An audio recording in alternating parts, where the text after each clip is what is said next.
Hola, ¿cómo están, amable auditorio y público en general? Vamos a iniciar una transmisión especial de una serie de programas que vamos a realizar en el Laboratorio de Análisis Social Estratégico en materia electoral. La Universidad Autónoma Metropolitana, así como el posgrado en Estudios Sociales de la Universidad Autónoma Metropolitana, sede Iztapalapa, se complace en iniciar esta serie de programas y con la anuencia de expertos para abonar a un clima de información y de formación de la opinión en este contexto electoral en víspera de las próximas elecciones. En esta ocasión tenemos el gran honor de contar con la asistencia del doctor Miguel Ángel Granados Atlaco. Él es un experto en materia electoral. Hago una muy breve mención de todo el currículo académico que tiene, es muy vasto, por eso vamos a tratar de hacer un breve resumen. El doctor Miguel Ángel Granados Atlaco tiene preparación en 4 disciplinas, es politólogo por la Facultad de Ciencias Políticas de la UNAM, tiene también una carrera en filosofía, también tiene una carrera en letras hispánicas, lingüística y letras hispánicas, así como también en filosofía. Él es poseedor de 2 medallas por Gabino Barrera, así como una serie de ensayos premiados por disertaciones en torno a la materia electoral, de la issue electoral. Él tiene cátedras en la Universidad Nacional Autónoma de México. Va a cumplir 26 años como docente por oposición en esta universidad y se ha especializado, y las materias sobre las cuales él da cátedras son filosofía del derecho, derecho civil, derecho público, así como otras más. Así que pues le damos la bienvenida al doctor Miguel Ángel Granados Atlaco, un honor que haya usted brindado parte de su tiempo para esta entrevista. En este clima del proceso electoral, del cual se ha hablado que se ha implementado una serie de reformas muy importantes, una reforma política, una reforma electoral, que va atada de otras reformas estructurales en el país, se ha comentado que este tipo de reformas, y en específico la que nos reúne hoy, abonan a un clima de confianza en las instituciones y pretende solucionar ciertas problemáticas que se han venido arrastrando en otros procesos electorales. ¿Nos podría usted señalar desde el punto de vista de su disciplina y del vasto conocimiento que tiene en la materia, cuál es el contexto que antecede esta reforma? Gracias. Bueno, hay muchas cosas en juego.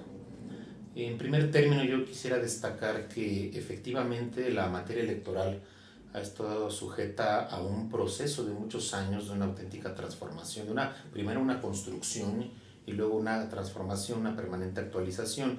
Esto derivado de qué? Bueno, de que precisamente ha ido cobrando una auténtica importancia la contienda electoral.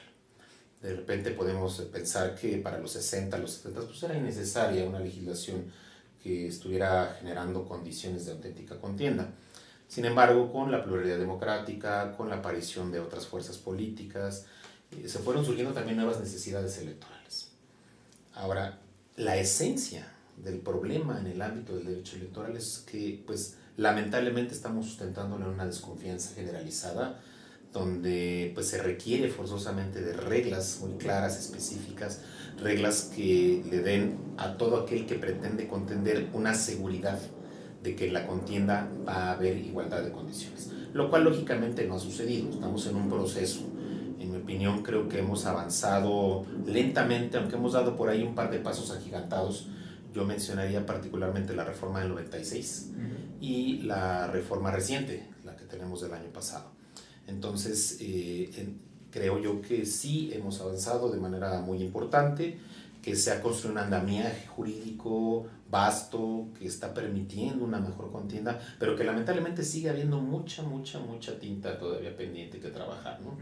Y que esto, pues lógicamente también está sustentado en la necesidad de que tengamos una voluntad política, que esto, pues también lamentablemente es lo que no ha permitido que ciertos temas drásticos, fuertes, fundamentales en la construcción de una democracia, pues no sean tocados, que sigan estando ahí, que en determinado momento También tenemos un problema con la oposición, que cuando ya se revierten los papeles, deja de ser oposición y se convierte en gobierno, pues como que se olvidan algunos temas importantes que en su oportunidad tal vez fueron parte de la bandera electoral y que cuando ya se tiene la opción o la posibilidad de modificarlas, pues parece que ya pasan a un segundo plano, se privilegia una agenda política más que una verdadera agenda social, una verdadera agenda electoral, y esto ha derivado en que pues siempre nos quedemos con el mal sabor de que las reformas electorales, si bien algunas muestran avances, también es cierto que siempre dejan algo pendiente.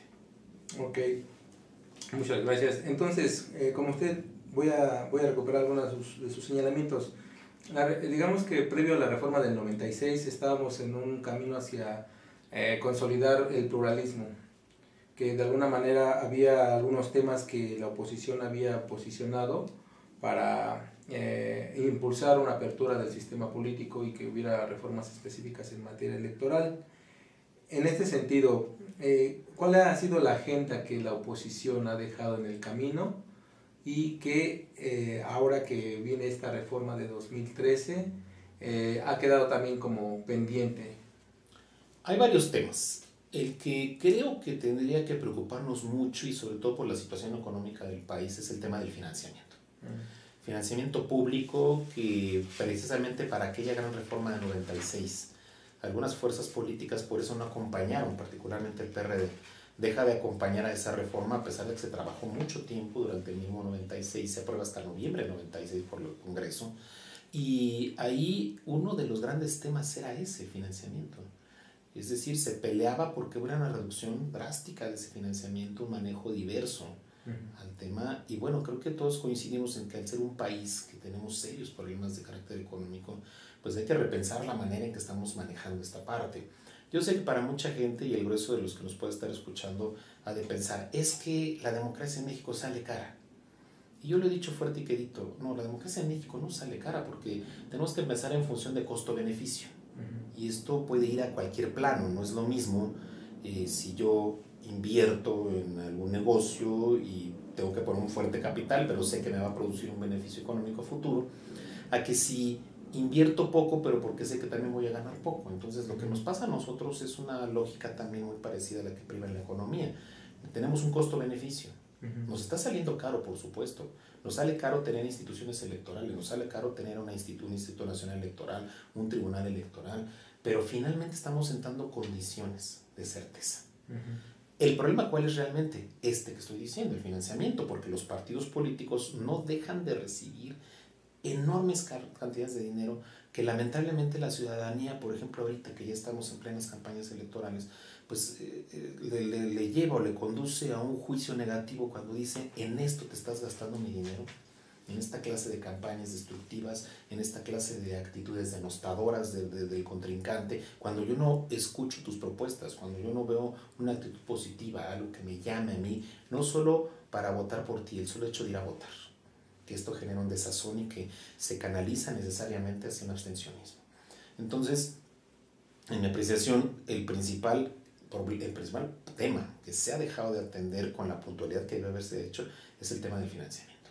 No es el único, hay otros más que son, por ejemplo, también la cuestión de cómo se están construyendo las representaciones dentro de los propios órganos electorales, que este es un grave problema porque yo siempre he afirmado que esta es la muestra máxima de la partidocracia en México. Cuando estamos pensando en un órgano electoral que se supone que transitó particularmente en esta reforma 96 a una ciudadanización, y resulta que esto se convirtió en algo falaz en el momento en que cada uno, atrás de cada uno de estos ciudadanos, pues está un partido político y llegan a la cachaza, al cinismo de incluso ya hablar de cuotas partidistas dentro del Consejo. Entonces esto da el traste con lo que estamos pretendiendo en estos principios fundamentales de un derecho electoral que hemos querido construir, y aquí yo pienso fundamentalmente en el tema de la imparcialidad. De repente parece que los consejeros traen un color o traen una camiseta, y esto ya le resta la necesaria imparcialidad que debe haber en aquel que va a fungir como el árbitro, casi nada, de estos procesos electorales, que a partir de los cuales se está construyendo la representación de dos órganos, de dos funciones del poder público, tanto para el ámbito ejecutivo como para el ámbito legislativo. En mi opinión, esos son los temas más delicados y que se han abandonado Hay otros más, por supuesto, que considero yo que habría que retomar la idea de la segunda vuelta electoral. Me parece sana por el lado de lo que hemos observado recientemente en cómo se ha cuestionado la legitimidad de algunos representantes, y esta segunda vuelta pues podría perfectamente darnos, si bien no necesariamente una mayoría claramente definida, sí por lo menos una sensación de legitimidad popular. Muy bien. En este sentido que has señalado que en el camino se han quedado esta cuestión del financiamiento y digamos que la relación entre costo-beneficio desde la perspectiva ciudadana ve que comparado, por ejemplo, es obligado a hacer la comparación con los costos en Brasil o Estados Unidos, por ejemplo, del voto, ¿no? En ese sentido, para aclarar precisamente este debate, ¿por qué la democracia mexicana requiere mayor inversión para obtener, digamos, un beneficio similar de decisiones vinculantes como las que se producen con una democracia un poco más económica como la brasileña o la americana? Pues creo que la razón es muy sencilla y a la vez implica muchas cuestiones. Cultura política. Okay. Tenemos un serio problema de cultura política. El costo de un voto, por ejemplo, se abate en función del grado de participación popular. Si yo tengo un 80% de participación el día de la elección, pues mi precio del costo se abate, mi costo, perdón, del voto se va a abatir. Pero si tengo una participación histórica del 45, 48% o hasta menor en algunas ocasiones, pues ese grado de abstencionismo me está encareciendo el voto. Eso por un lado, digamos, por lo que hace a la cultura política y a la cultura de la participación. Pero viene la otra cara. ¿Qué otra cosa encarece el voto? Precisamente el dinero que hay que destinar a los partidos políticos que no están representando una auténtica oferta electoral, que únicamente van a la contienda sin tener auténticas ofertas, sin tener una auténtica propuesta de gobierno, ¿no?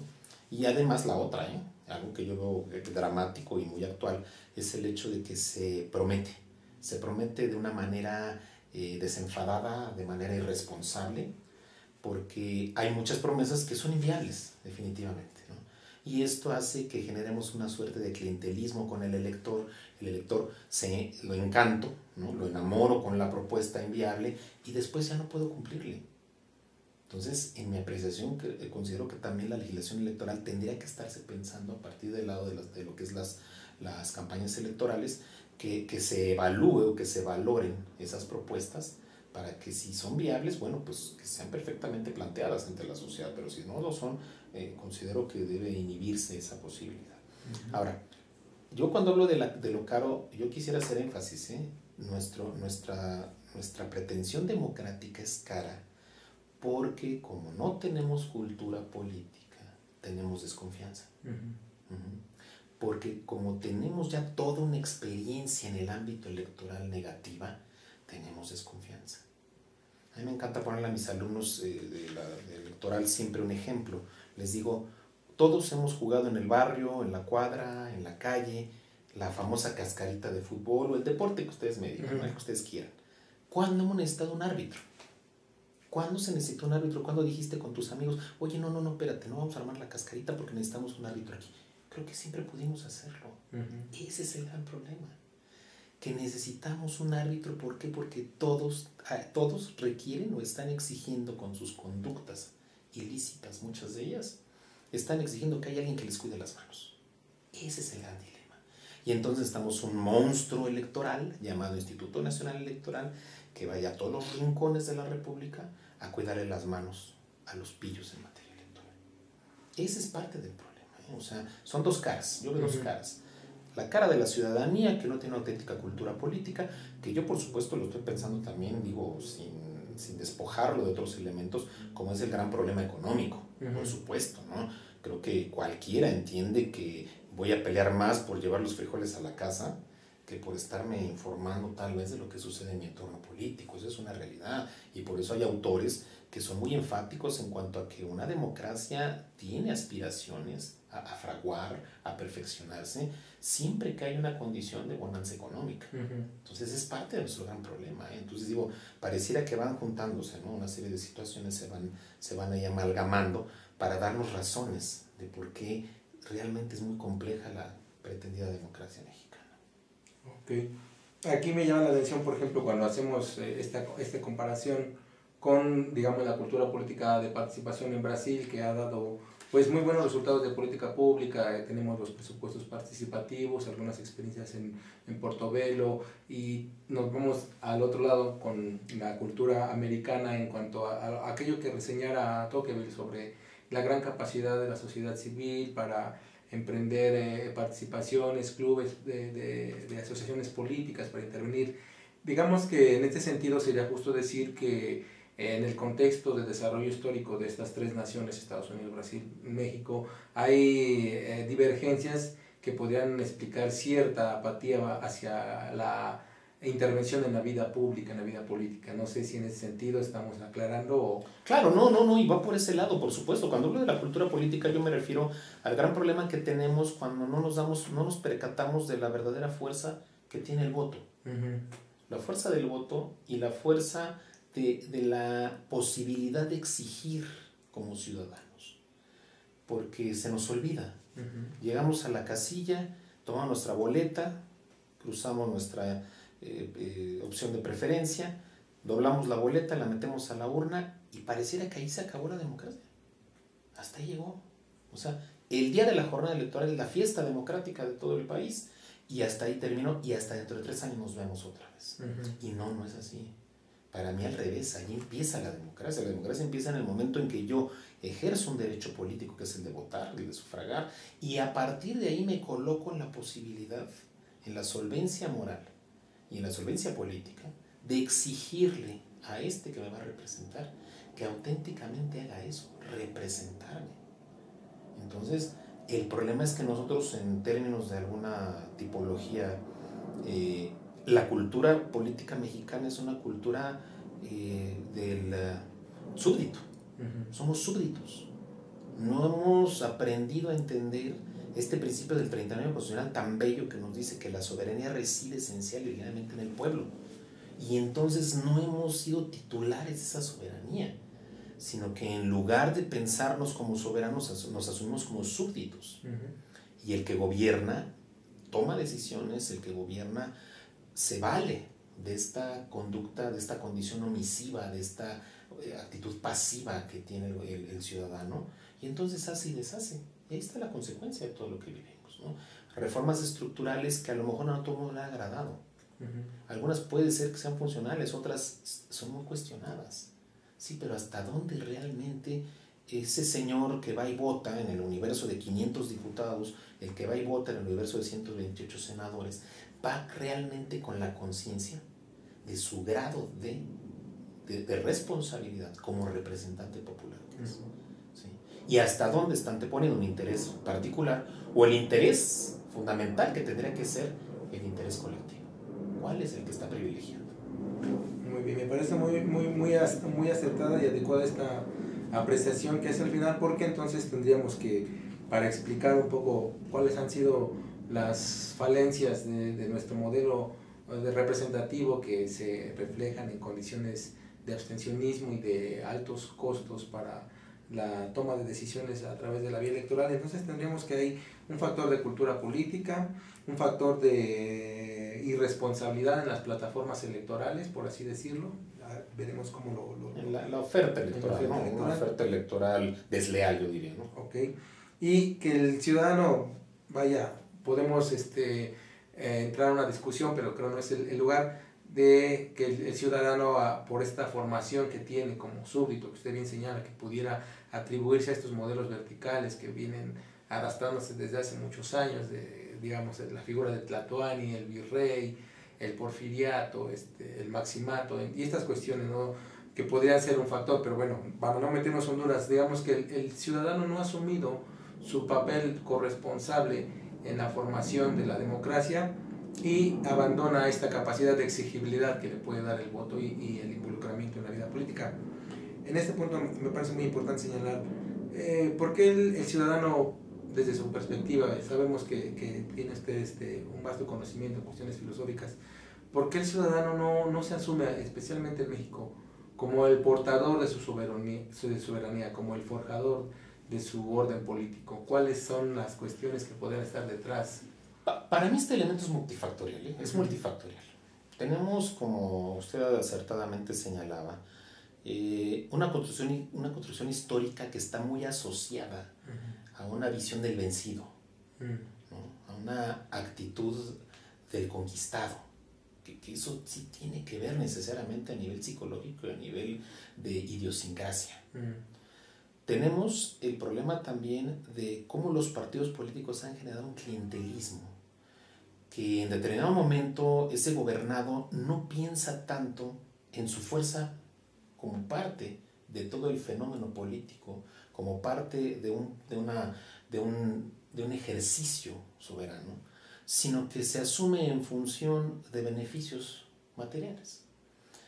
Por eso es tan fácil que se venda el voto, porque no vamos a negarlo. O sea, se abandona el ciudadano, se compra. Se abandona una visión y se malbarata además, el problema es que se malbarata, porque bien, digo, es que yo recuerdo mucho una frase hace muchos años que decían, tú recibes lo que te dan, pero vota por el partido que rima, ¿no? Claro. Y entonces decías, a ver, ¿y cómo? Pues sí, pues es que recibir no te vas a afectar en nada. El problema es si yo recibo y me siento comprometido para ir a votar por esa opción política, ¿no? Si no haces esa reflexión de que son tus impuestos, es un dinero público que ya se destinó y que... A lo que tienes perfectamente derecho, lo que te ofrezcan. Si te ofrecen un bote para la leche, si te ofrecen un bolígrafo, si te ofrecen un recipiente para bebidas, lo que sea, me parece perfectamente, pues yo puedo recibirlo, claro, no pasa nada, pero eso no me compromete.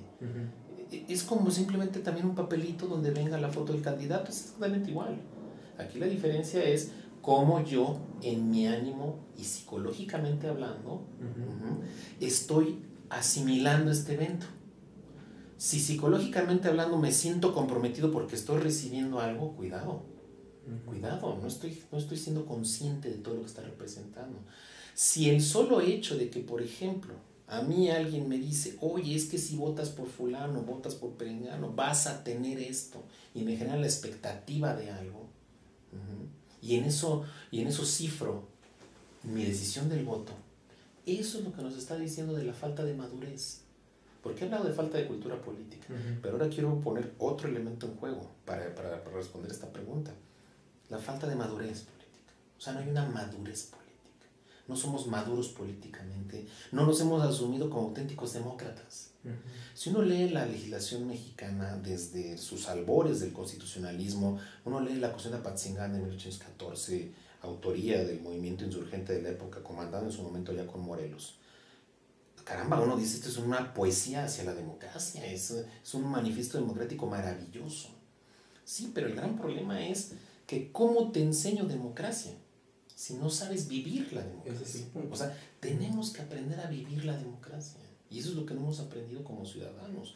Y entonces resulta que se convierte en una carga la ciudadanía. En lugar de ser algo que... se sabe participar, gestionar. En lugar de que sea algo placentero, se convierte en una carga. Ay, tengo que votar. Bueno, pero es que al contrario, fíjate que ha sido una lucha de muchos años para muchos sectores de la población tener acceso a esto. Por ejemplo, el caso de la mujer, ¿no? La mujer tiene una vida, tiene una participación activa, digamos, en pañales, vaya, ¿no? En comparación con lo que ha sido el caso del varón. Y esto, bueno que hemos transitado hacia eso. Nos faltan más cosas, por supuesto, porque no basta ese derecho, basta otra vez entender que este derecho implica la responsabilidad. En una palabra, creo que nos falta entender que las libertades nos acarrean responsabilidades. Claro. Si tengo una serie de libertades asociadas a mi condición política como ciudadano, pues tengo que asumir también la responsabilidad de las mismas. Esto no es sencillo, otra vez poniendo en juego ahora otro elemento que es el elemento económico. Como ya lo dije, o sea, económicamente hablando, ahí no hay vuelta de hoja. Si yo estoy más preocupado por darle leche a mis hijos, por llevar un alimento a mis hijos, un sustento, pues lo político queda en un segundo o tercer plano o ni siquiera pinta en mi vida, Y entonces esta es otra parte que también es muy difícil resolverla. ¿Cómo sensibilizamos a aquel que está más preocupado o que además, otra cosa creo que más grave todavía, olvidemos de la preocupación, el hecho de que tiene que dedicar jornadas larguísimas de trabajo para poder llevar un pan a su casa, lo último que quiere saber es de cuestiones políticas, es lo último de lo que quiere saber. Entonces, ahí, ¿cómo le hacemos para que ese ciudadano se sensibilice Y realmente no se trata de dedicarle horas a analizar la oferta política. Se trata simplemente de estar consciente de cuál puede ser el peso específico de mi voto. Porque otro problema que tenemos en este país es que se ha pensado que el no votar también está representando algo. Sí, en tu ánimo sí. Y el abstencionismo en tu ánimo, claro que está representando algo. Que estás reprobando al sistema, estás reprobando a los políticos, estás reprobando al gobierno. Pues sí, pero el gran problema es que tampoco estás diciendo para dónde sí vamos. Está clarísimo tu mensaje. A mí me queda claro que tú estás diciendo para dónde no quieres ir. Bueno, pero ¿para dónde sí quieres ir entonces? Porque eso está representando también, sin quererlo, entiendo yo que no habría una malicia en esto para muchos de los abstencionistas, pero sin quererlo estás convirtiéndote en estás generando una complicidad. ¿Sí? ¿Por qué? Por omisión. O sea, estoy generando un panorama en el que el no votar a ti te representa un voto a favor. ¿Por qué razón? Porque con esta falta de cultura política tenemos un fenómeno muy interesante que es el llamado voto duro. Hay un voto duro, hay gente que va y vota siempre por el mismo partido político, y en el momento en que yo me abstengo, estoy fortaleciendo ese voto duro. Y entonces el efecto que estoy generando es un efecto completamente inverso al que yo pretendo, ¿no? Mi manifestación negando lo que tengo se está convirtiendo a su vez en un apoyo a lo que estoy precisamente negando. Hay un proceso inverso. Claro, y eso es lo que no se alcanza a ver muchas veces en esta propuesta o en estos movimientos que apelan hacia la anulación del voto o la deslegitimación a través del abstencionismo, ¿no? Sin una reflexión. Aquí hay un punto, digo, ya para cerrar este tema y poder pasar a otro de las cuestiones que nos interesan mucho sobre la reforma. Hay entonces en su apreciación un factor de bastante peso que sería la coerción económica, en el sentido de que no hay condiciones de desarrollo socioeconómico, ergo los derechos políticos quedan en segundo plano.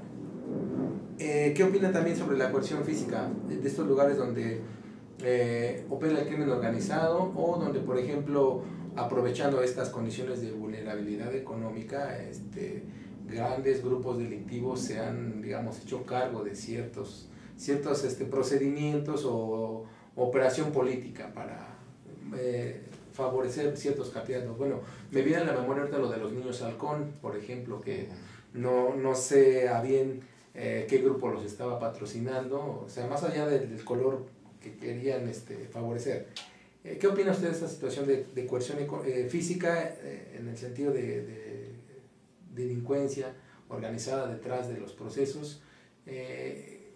¿Cómo afecta en el sentido de la legitimación de las instituciones o de esta lucha por llevar al plano democrático la construcción de ciudadanía? Sí, no, creo que afecta de manera significativa y drástica, porque efectivamente si no hay condiciones como lo es la paz creo que es una premisa muy importante para el ejercicio democrático. Muchos autores lo han señalado, Kant, Rousseau, varios han hablado de la importancia de la paz en este contexto. Entonces, sin una paz, pues definitivamente parecería que ese voto del que estamos hablando, esa fuerza ciudadana de la que estamos hablando, pues pasa completamente a un segundo plano. Ahora, ¿qué tenemos que hacer? Bueno, primero, creo que algo que hemos generado, que hemos permitido en las familias, es que se inviertan los papeles en el ámbito social en cuanto a qué ponderamos más, ¿no? Y entonces, ese chico que prefiere irse de matón o que prefiere irse de sicario, ese chico que prefiere ir a vender droga, está privilegiando un ámbito material.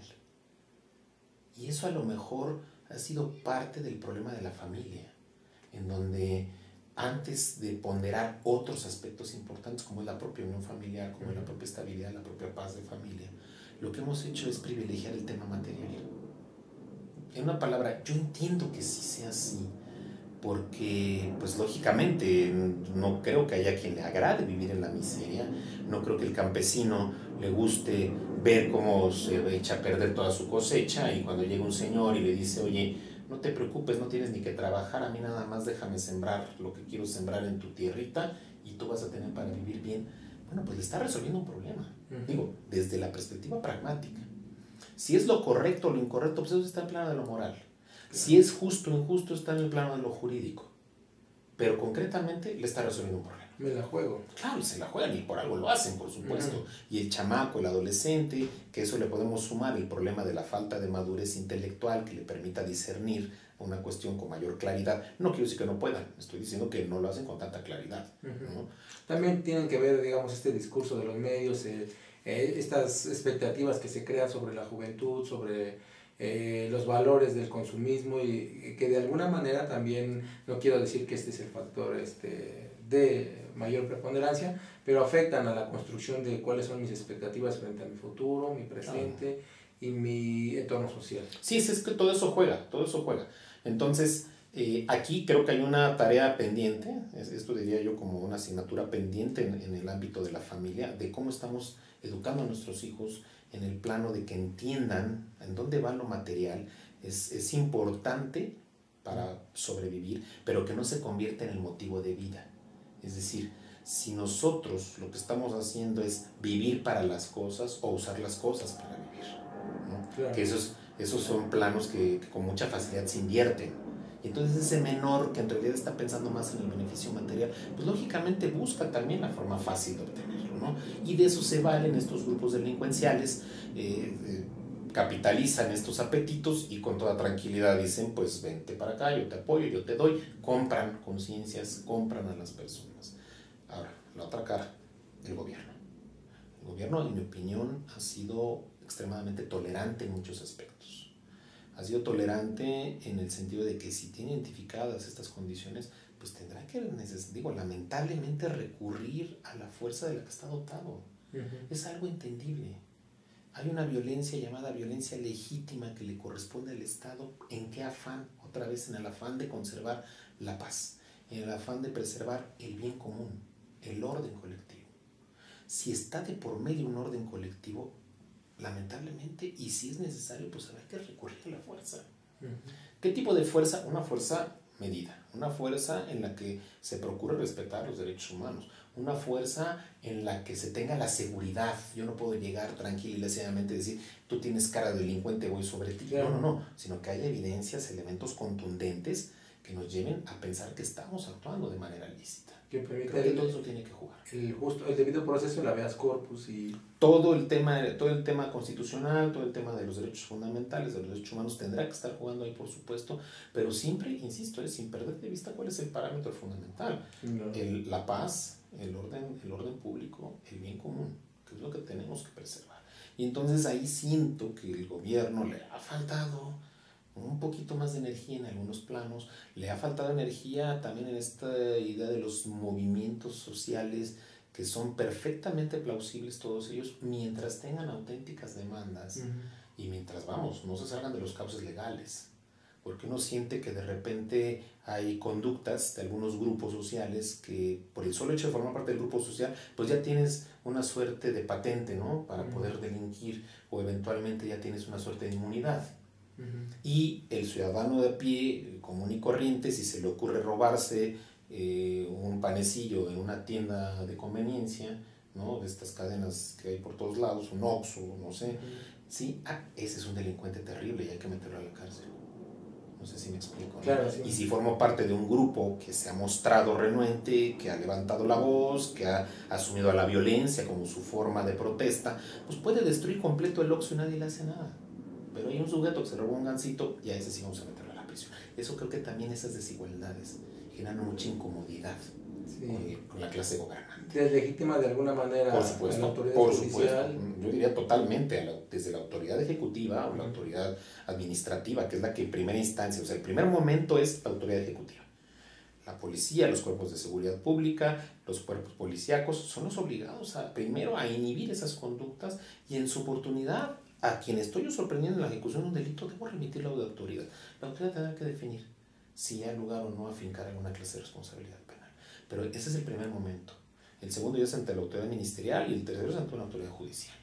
Entonces, ahí es donde yo estoy viendo que sí, como gobernado, si tú no me estás funcionando, pues empiezo a cuestionar precisamente el esquema de legitimidad, y lógicamente me siento en el derecho también de salir a la calle y tal vez a expresar lo mismo, ¿no? Y es lo que estamos viendo ahorita de repente, ¿no? Cómo empiezan a crecer manifestaciones sociales que están sustentadas, muchas de ellas, en el hecho de que estamos observando que hay una impunidad.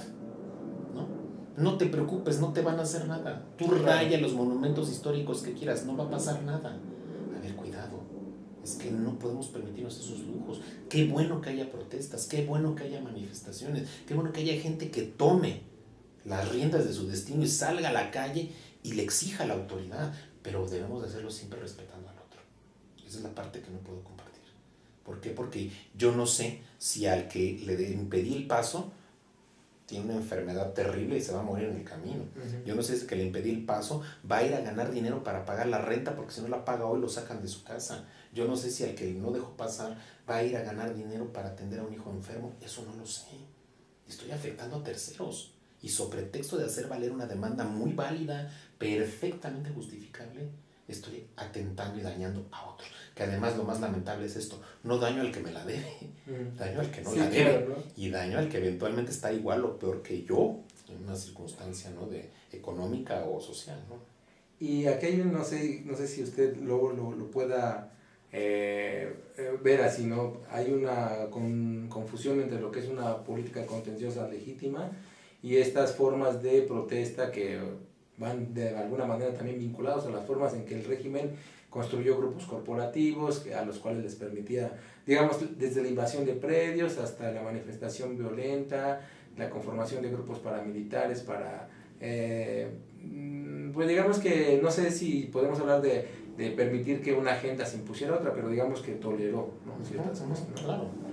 Pero bueno, creo que ha quedado muy claro que hay una serie de factores que inciden negativamente en la democracia y que creo eso es lo que ha incrementado el costo político y económico de las elecciones, y en ese sentido creo que hay muchas líneas sobre las cuales se puede avanzar para una reforma. Ahora bien, hablando, vamos a hacerlo un poquito más centrados en lo que fue la reforma al artículo 116 constitucional. Hay varios puntos muy importantes que tocan la cuestión de la división de poderes, de la homologación de los códigos electorales, del planteamiento de la reelección y los principios que rigen un proceso electoral. Específicamente, ¿cuál es su opinión respecto de las nuevas capacidades que tiene el Instituto Nacional Electoral frente a lo que el mismo artículo 110 señala respecto de la división de poderes? A ver, yo entiendo la lógica de esa reforma, que es una lógica más política que jurídica e incluso mucho más política que electoral.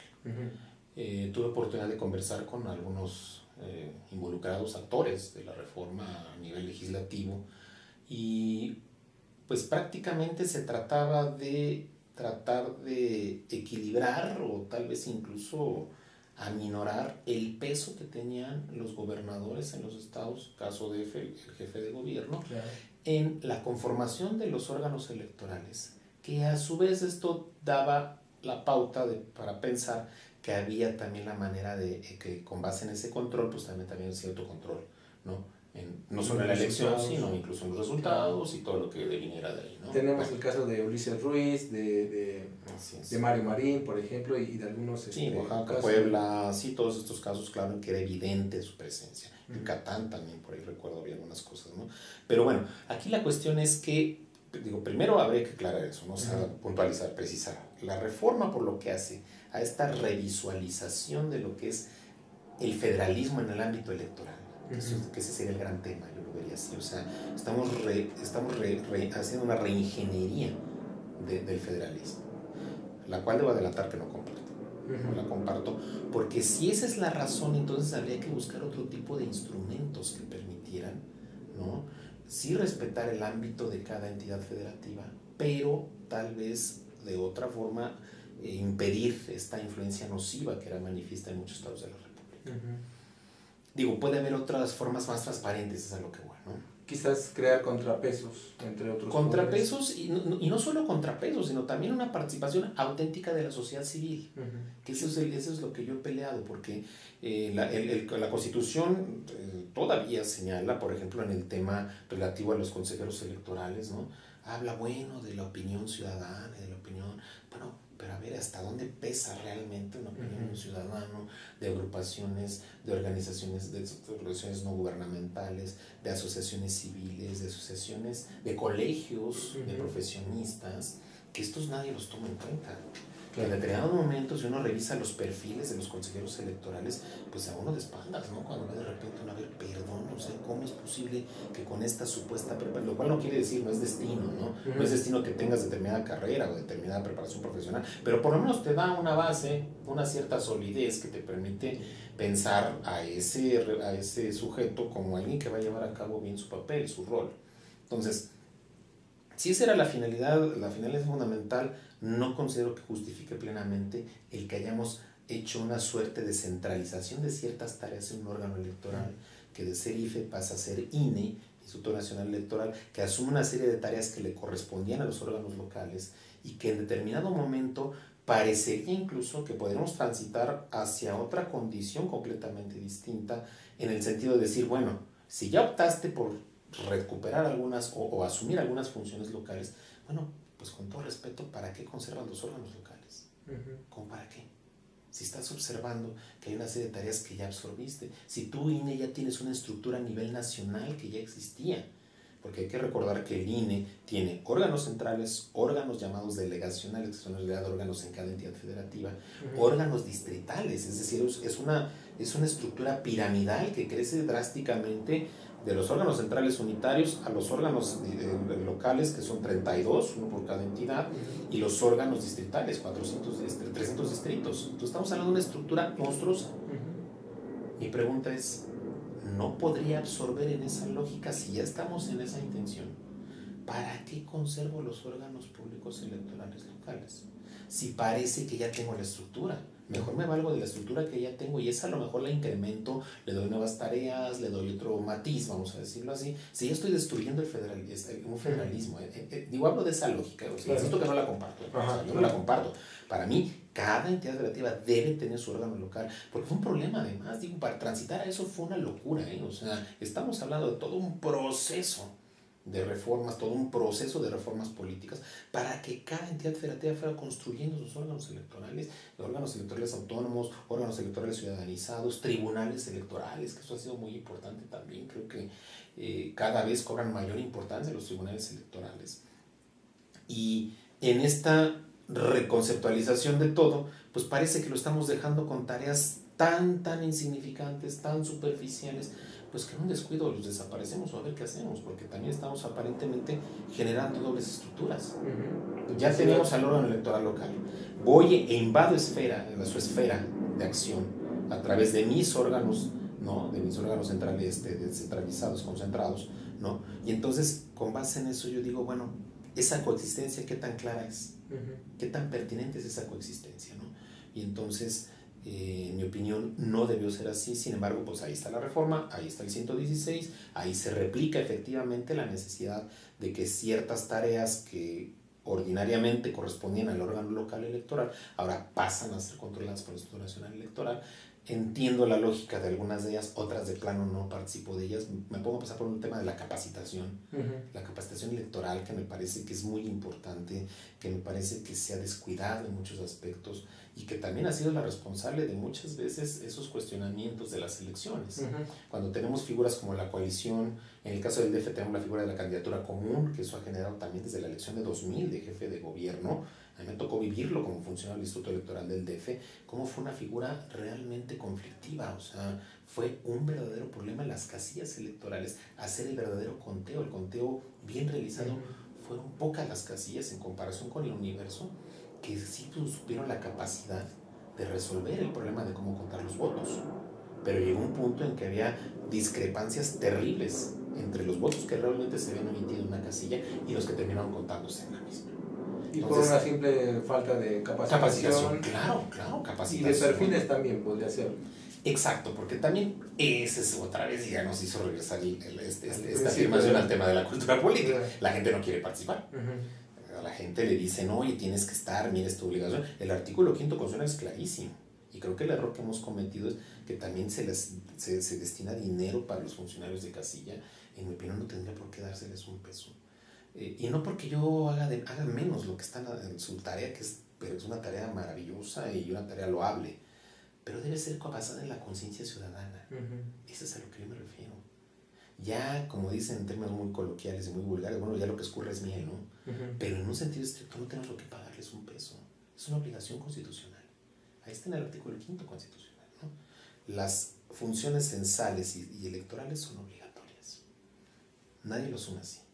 Si así lo dejo, ¿qué va a suceder? Pues que efectivamente pues no voy a tener mis casillas, ¿no? Entonces así de repente como que tengo que apapachar al ciudadano para que quiera ir a la casilla, para que quiera participar. ¿Por qué? Pues porque definitivamente no se siente comprometido. Cuando debería ser un honor. Debe ser un honor contar los votos, recibir los votos, participar en ellas. Tenemos que generar condiciones de mayor facilidad también para el elector. De repente la legislación electoral parece que va orientándose a la inversa, ¿no? Vamos a complicarle más las cosas, y cómo cuento los votos, y cuál si es bueno y cuál no es bueno, y ahora voy a separar, por ejemplo, con la reforma anterior, que en la elección de 2012 generó mucho problema para el cómputo de votos, fue cuando se separó y se dijo, a ver, aunque sean coalición, de todos nos van a aparecer separados, cuando antes no era así. Y entonces, ¿qué pasó? A la hora que llegaba el elector decía, oye, mi candidato está acá y acá, pues le cruzo en los dos. Y a la hora del cómputo, ¿a quién le cuento el voto? ¿No? O lo cruzo por el partido que no es mi partido, pero ahí está mi candidato. Y ese se lo cuento al voto. El voto va a favor del partido por el que lo puse. Si mi candidato era PRI verde y voy y le pongo al verde, se lo van a contar al verde, no al PRI, aunque yo sea priista. Y viceversa, ¿no? Claro. Si cruzo los dos, pues para ninguno, porque yo ya no supe para favor de qué partido era, pero sí se lo cuento a tu candidato. O sea, una serie de problemas. La claridad de las reglas, una complejidad absurda, porque el ciudadano, ¿qué necesita? Que le pongan en blanco y negro por quién va a votar. Eso es lo que necesita. Y entonces, hemos hecho más complejo este efecto, el acto del voto. Tan es así que en 2012 el otro Instituto Federal Electoral emitió todo un instructivo para ver cómo se contaban los votos. Es algo impresionante. Dice, no, a ver, perdón. Y la legislación electoral le dijo un artículo. Un artículo de 4 o 5 renglones donde te señala cuándo es el válido el voto. O sea, esto te habla de un problema de complejidad del fenómeno electoral innecesario. Una complejidad innecesaria. El elector lo que menos quiere es quebrarse la cabeza frente a una boleta. Él va y dice por quién va a votar y vámonos. Pues tenemos que hacerlo simplificarlo más, porque no estamos permitiendo eso. Y regresando un poquito más entonces, ¿cuál es la cuestión entonces fundamental? Que tenemos una nueva forma de ver el federalismo. Y esto me parece que es peligroso. Podemos hablar de que hay en perspectiva con la reforma del 92 y la ciudadanización de los órganos electorales, ¿esta reforma plantea un paso atrás? ¿Es un retroceso? No, yo pensaría que está poniendo el énfasis en otras cosas. Me parece afortunada la figura de la candidatura independiente, aunque no me parece afortunada la manera en que está construida, porque tenemos un serio problema. O sea, ahí el dilema fundamental es qué requisitos le pongo, ¿no? Al que quiere jugarla como candidato independiente. De alguna manera termina excluyendo o complicando más. Yo diría sesgando, ¿no? Yo diría sesgando el ejercicio, ¿no? O sea, o te doy la libertad o no te la doy, ¿no? Pero también el otro riesgo que tenemos es que se asume que se le tiene que dar financiamiento, se le pide una cuestión muy compleja, fundar una asociación civil, etcétera. O sea, una serie de cosas muy complejas que le piden al que pretende ser candidato independiente, pues que genera obviamente desinterés, ¿no? Habrá el que diga, no, yo no me meto en tanto problema, mejor ahí nos vemos, o mejor me sumo al partido político. O sea, creo que esa construcción no es afortunada porque no nos está permitiendo esa apertura que se pretende con la incorporación de la candidatura. ¿Habría un exceso de fiscalización en ese sentido? Bueno, todo dinero público tiene que ser fiscalizado, ahí sí, digo, yo creo que todo dinero tiene que ser fiscalizado. Todo dinero, no solo público, sino también dinero privado que esté canalizado a las tareas electorales, claro que debe ser fiscalizado. Y en mi opinión creo que ha hecho una buena tarea el INE en ese plano. Aquí el problema es uno muy sencillo. Ya no se trata tanto de qué te gastas, no de cuánto te gastas, sino cómo me lo compruebas. No sé si me explico. O sea, la tarea fiscalizadora lamentablemente se ha ido por ese cauce. Aquí ya no es tanto de si te lo gastaste mal o bien, sino si sabes comprobarlo, ¿no? Y entonces eso nos coloca en una cuestión que no nos da la claridad suficiente para saber si efectivamente estamos gastando el dinero en lo que se debe de gastar, que no es mínimo, ¿no? Que no es poco, ¿no? Entonces, candidaturas como independientes, pero me parece perfectamente plausible. La reelección me parece también perfectamente plausible, pero esto en el contexto de una cultura política. Claro, que para allá vamos. Porque de nada sirve que yo te permita a ti, diputado, reelegirte al siguiente periodo, si se supone que lo que yo estoy buscando a través de la reelección es que esto se convierta en una suerte de calificación, que tu elector te califique para ver si esté bien tu papel, y a la hora que te reeliges porque te está calificando positivamente. Sí, pero ¿qué problema tengo? Que no, como no hay una cultura política, pues puedo perfectamente reelegirme las veces que me lo permite la ley, ¿no? Al fin que no va a haber problema, ¿verdad? Tengo un voto duro, tengo un voto ya claramente definido y me puedo perpetuar en el cargo. En cambio, una ciudadanía debidamente informada, una ciudadanía perfectamente madura, va a decir, tú no me sirves, me voy por otro lado, ¿no?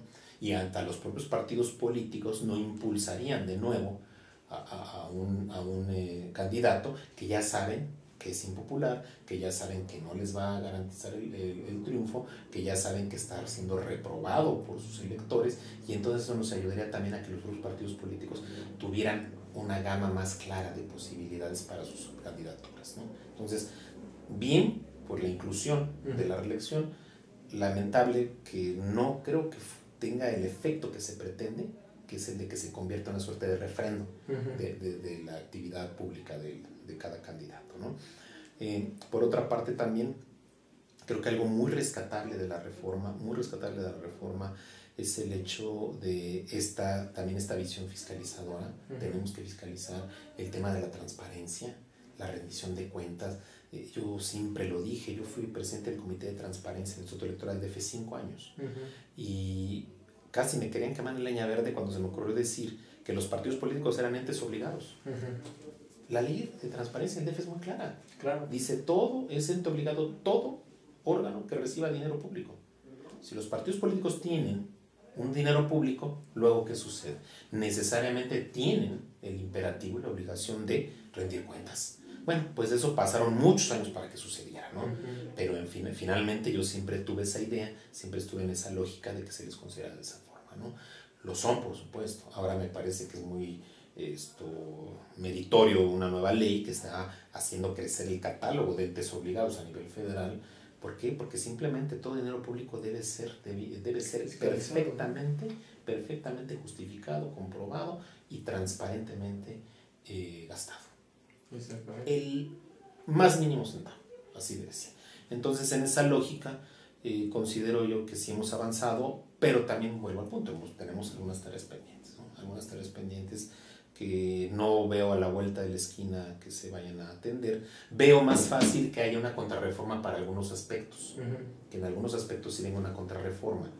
¿Por qué razón? Pues porque lamentablemente algo que nos ha pasado frecuentemente en materia electoral es que cada elección se convierte en un laboratorio, ¿no? Cada elección parece un laboratorio y cada elección de repente, oye, ya echamos a andar tal cosa, ay, como que no nos funcionó, vamos a echarnos para atrás, ¿no? O como que hay que perfeccionar por acá, por allá, esto, etcétera. O sea, hay una serie de cosas que vamos aprendiendo paulatinamente a perfeccionarla.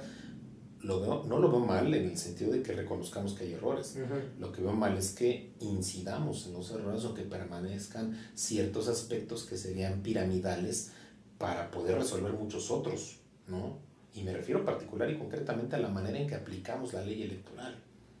¿De qué me sirve una ley electoral perfecta si el que lo va a aplicar ni tiene el perfil, ni tiene la capacidad, ni se ha creado la necesidad de hacerlo, ¿no? Y si sigue obedeciendo a intereses partidistas, no me sirve. Puedo tener la ley electoral más perfecta, pero si el órgano electoral sigue teniendo estos vicios de origen desde su conformación, qué triste. La verdad es que yo siempre lo he dicho, ojalá, yo auguro cuando se van conformando otra vez los órganos electorales, auguro éxito. ¿Por qué? Porque pues eso nos ayuda a todos y nos beneficia como ciudadanos. Pero lo cierto es que cuando uno revisa los antecedentes, uno revisa los perfiles, pues lamentablemente no puede uno ser tan optimista, ¿no? Tal vez en las universidades podría haber una especie de formación en técnicos electorales o algo así, se me ocurre. O que se empezara a tratar de permear en la cultura política, en los contenidos de medios, en la formación más, un reforzamiento de esta ética pública, de Yo he insistido mucho en que, por ejemplo, para la carrera de Derecho debe ser una materia obligatoria de Derecho Electoral. Ya hay una especialidad en la Facultad de Derecho, una especialidad en Derecho Electoral, pero no es tan recurrida como otras más, porque entiendo, es una materia que es muy especial, es compleja, muy cambiante. ¿No? O sea, a los que nos atrevemos a escribir en materia electoral pues nos cuesta mucho trabajo porque ya publicamos hoy algo y en 6 meses ya se desfasó por el tema de las transformaciones recurrentes en la materia legal. Entonces, yo considero que esa profesionalización, especialización debe venir desde el interior de los órganos electorales, pero que sea auténtica. Yo he escuchado en muchos foros, en muchos contextos, cuando sea la administración pública, que se pone como paradigma de formación el servicio profesional electoral. Pero lo cierto es que no funciona. Lo cierto es que no funciona porque se supone que está regido por varios principios y entre ellos está la promoción. Y ha servido únicamente como un medio de permanencia. Pero yo conozco gente que sigue siendo, que tiene el mismo cargo desde que se fundó el entonces IFE. O sea, sigue teniendo el mismo cargo hace 24 años. Y a pesar de que han entrado y van y hacen y vienen, no hay manera, ¿no? ¿Por qué? Porque no es un auténtico servicio profesional electoral, no hay una auténtica preparación y especialización como la que quisiéramos. Hay gente muy valiosa en el INE y hay gente muy valiosa en los órganos electorales y en los tribunales electorales, pero el problema es que no pueden crecer y no pueden acceder a esos cargos ya superiores y de más importancia, pues porque muchos de ellos, como ya lo hemos dicho, ¿no? Obedecen más que nada a opciones políticas, ¿no? O sea, los partidos definen muchas veces estos espacios. Muy bien. A mí ahora, con la que empecé a dar una muy breve lectura del artículo 116, soy neófito completamente en la materia, me vino a la mente ahora que vamos llevando el tema, que ya pasamos por la cuestión de la cultura política, que revisamos la cuestión de la reelección. Cuando yo leí que la cuestión de la reelección está únicamente facultada a los partidos políticos o a las coaliciones para que éstas puedan postularlos. En ese sentido yo reflexionaba, bueno, entonces, ¿qué pasa con la figura del candidato independiente? Si se quiere abonar una cultura de participación y de formación de un ciudadano como ente político, no se está con este tipo de ataduras, infantilizando al ciudadano, de cierta manera considerándolo como que no tiene la madurez suficiente para que él mismo pudiera ser quien efectúe este ejercicio de rendición de cuentas y no los partidos políticos, ¿no? Porque de alguna manera cuando se radica esta facultad en los partidos o coaliciones, el legislador queda en manos del partido, a él le va a rendir cuentas, no al ciudadano. Entonces yo tenía esa reflexión, ¿qué pasa con este tipo de redacción en el artículo, o en qué embrollo nos mete, o cómo pudiera solventarse, pensando en este espíritu de que cada proceso electoral surgen nuevas experiencias y aprendizajes para nuevas reformas? Bueno, creo que efectivamente está acotando al candidato independiente. Considero que parecería que la lógica del candidato independiente sería nada más de cada 6 años y no cada 3, en el caso de diputados, por ejemplo, ¿no? O de jefes delegacionales en el DF. Y en estas condiciones, pues sí, efectivamente, pues resultaría desmotivante, ¿no? Esta posibilidad.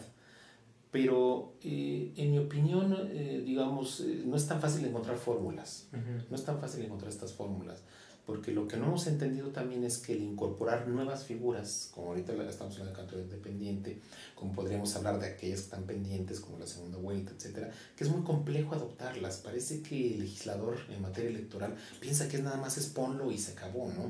Y esa es mi impresión que tengo en la reforma constitucional.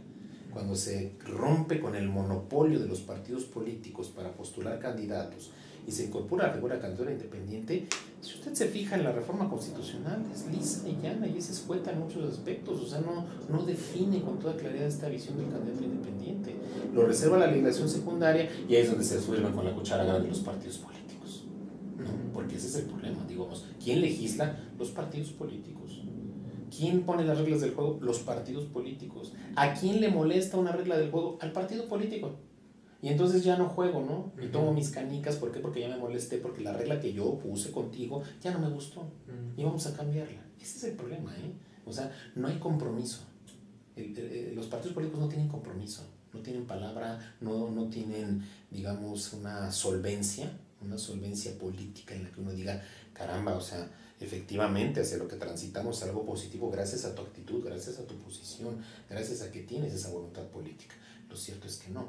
Y muchos de estos cambios a veces no están tanto sustentados en las verdaderas necesidades electorales, sino en necesidades políticas. Claro, negociación en claro. las cúpulas, y aquellos acuerdos públicos no son vinculatorios, y a puerta cerrada empiezan los jaloneos. Claro, así pasa, así es. Muy bien, bueno, pues para ya cerrar esta emisión y agradecer su participación, ¿qué nos podría dar como una reflexión final en torno a esta reforma específica? Bueno, en mi opinión se trata de una reforma que sí nos está aportando elementos positivos, que nos está llegando de nuevas condiciones en la contienda electoral, pero sí me parece que hay cosas que fueron trabajadas sobre las rodillas, que hay que repensar. Traigo ahorita un tema que no hemos tocado, pero que también me preocupa mucho, que tiene que ver con la jornada electoral, y es el tema de la casilla única. En aquellas elecciones que son las llamadas concurrentes, que va a haber elección federal y elección local, se determinó que en lugar de respetar una casilla para cada elección, va a haber una casilla única en la que se va a sumar un nuevo elemento. La casilla federal tiene un presidente, un secretario y 2 escrutadores, y los representantes de los partidos políticos. Ahora, si es elección concurrente, se le va a sumar a estos 4 un quinto elemento, que sería un secretario, que es el que se va a entender de la elección local. No tengo claridad de cómo vaya a funcionar esto. Estoy preocupado porque si la gran fiesta, que es la jornada electoral, ya estamos con problemas de cómo se va a integrar la mesa, cuál va a ser el ámbito de funciones. Si un presidente de una casilla, solo federal o solo local, se las veía negras para el desarrollo de la jornada, o para el escrutinio, el cómputo al final, pues ahora no me lo imagino este puro presidente teniendo la federal y la local al mismo tiempo. No sé cómo vaya a funcionar esto. Me parece que es, como hace rato decía, creo que hay cosas que van a obedecer una contrarreforma. En este sentido, digo, ojalá me equivocara yo y esto opere y funcione, porque se supone que la lógica de esa reforma es abatir costos. No es lo mismo mantener 2 casillas que una casilla única, definitivamente. No es lo mismo la necesidad de participación ciudadana para conformar una casilla que 2 casillas, eso me queda claro. Aquí el problema es otra vez costo-beneficio, ¿no? O sea, ¿qué le gano realmente en el ámbito de la organización y de la captación del voto y de la jornada cuando reduzco de esta manera la casilla a una casilla única? Ojalá yo me equivocara, pero me parece que de nueva cuenta esto avala lo que hemos dicho del laboratorio electoral, ¿no? Vamos a ver cómo nos va con esta parte, pero como siempre creo que muchos especialistas en la materia coincidirán conmigo, no se queda uno satisfecho con este tipo de reformas. Sin embargo, algunas sí avanzan, otras me parece que no es la mejor manera de visualizar al federalismo cuando estamos generando una suerte de visión muy particular de lo federal en el ámbito electoral. Me parece que sí hay una manifiesta invasión de esferas que no veo sano, aunque tampoco hay que negar lo que ya dijimos, que claro que había interferencias, claro que las había, pero me parece que debe buscarse otra vía, no la vía de centralizar la tarea electoral, porque esto parece ser que no va a resolver mucho de lo que hemos dicho. Para 2018 podría presentarse un escenario nada prometedor en cuestiones de que el presidente podría... Por eso tienen una lógica las reformas electorales. Si usted se fija, vea los años de las reformas importantes. Y difícilmente son reformas que se están haciendo en vísperas de una elección presidencial. Se busca la elección intermedia como laboratorio. 96 para aplicar en la 97, ¿no? La reforma de 2008 para aplicar en 2009. La reforma de ahorita para aplicar en 2015. O sea, creo que es parte de la maña, ¿no? De la trampa, ¿no? Sí. Vamos a ver cómo funciona, y si ya no nos gustó algo, pues lo cambiamos, lo ajustamos, lo adecuamos, y bueno, pues termina en que no se trata de una tarea acabada, ¿no? A mí me causa mucha risa cuando aquella famosa reforma que hemos señalado ya varias veces de 1996, que fue tan discutida y tan trabajada y que fue coyuntural, me acuerdo que había quien sostenía pomposa y de manera absurda que era la reforma definitiva. Dicen, esta va a ser la reforma definitiva en materia electoral.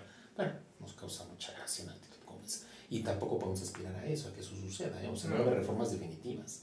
Esto es cambiante, es dinámico.